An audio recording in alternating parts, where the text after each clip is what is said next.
তের জ্ঞান ফেরার পর জাংকুককে দেখে তে জাংকুকের কাছে দৌড়ে যায় জাংকুককে জড়িয়ে ধরার জন্য। জাংকুকের সামনে গিয়ে তে দুপা পিছিয়ে আসে আর বলে, বাবা মা, আমি এই ছেলেকে বিয়ে করব না বলেই তে দৌড়ে রুমে ঢুকে দরজা বন্ধ করে দেয়। জাংকুক কান্না করতে করতে তের পেছনে দৌড়ে যায়। তে তে আমার কথাটা শোনো, তে তে প্লিজ তে দরজাটা খোলো, আমার তোমার সঙ্গে অনেক কথা আছে, তোমাকে কিছু বলার আছে। জাংকুক কান্না করতে করতে ধপ করে বসে পড়ে।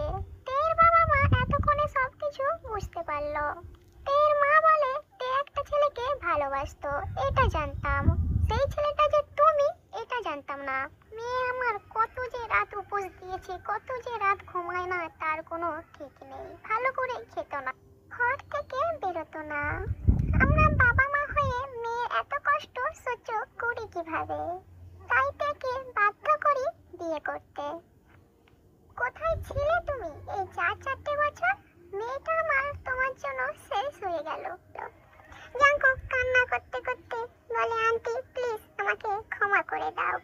ওই দিনকে বিদেশে যাচ্ছিলাম বাবা মা আমি, আমাদের কার অ্যাক্সিডেন্ট করে, অ্যাক্সিডেন্টের ফলে আমি আমার বাবা মাকে হারাই। আমি গুরুতর আহত হয়ে কোমায় চলে যাই। প্রায় 4 বছর পর আমার জ্ঞান ফেরে। জ্ঞান ফেরার পর আমি তের জন্য বিয়ের প্রস্তাব পাঠাই, তেকে সারপ্রাইজ দেওয়ার জন্য। বাবা মাকে তো অনেক আগে হারিয়েছি, এখন তে যদি আমাকে না চায় তাহলে আমি কি নিয়ে বাঁচবো আন্টি?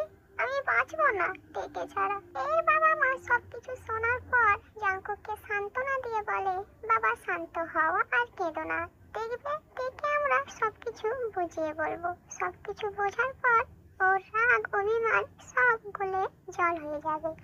কিছুক্ষণ পরে তের মা তেকে, তেমা তেমা দরজা খোল মা, কিছু খেয়ে নে মা, দরজা খোল। তে তো দরজা খোলার নামই নেয় না।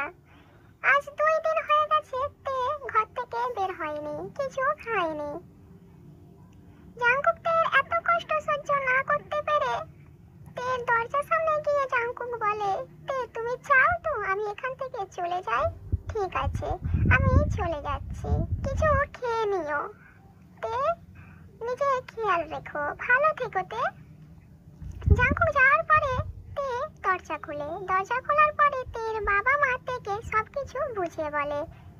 তের মা বলে, মা তে জাংকুক ছেলেটা তোকে বড্ড বেশি ভালোবাসে, এই 2 দিনে কিছুই খায়নি, তোর দরজার সামনে বসেছিল এই আশায় যে তুই দরজা খুলবি। তে দৌড়ে যায় জাংকুককে খুঁজতে, চারিদিকে খুঁজতে থাকে পাগলের মতো। জাংকুক জাংকুক করে চিল্লাতে থাকে, আমাকে ক্ষমা করে দাও জাংকুক, প্লিজ আমার কাছে ফিরে এসো। জাংকুক পেছন দিক থেকে তে বলে ডেকে ওঠে। তে পেছনে ফিরে জাংকুককে দেখে জড়িয়ে ধরে। জাংকুকও তেকে জড়িয়ে ধরে। তে আর জাংকুকের মধ্যে সকল ভুল বোঝাবুঝি শেষ হয়ে যায়।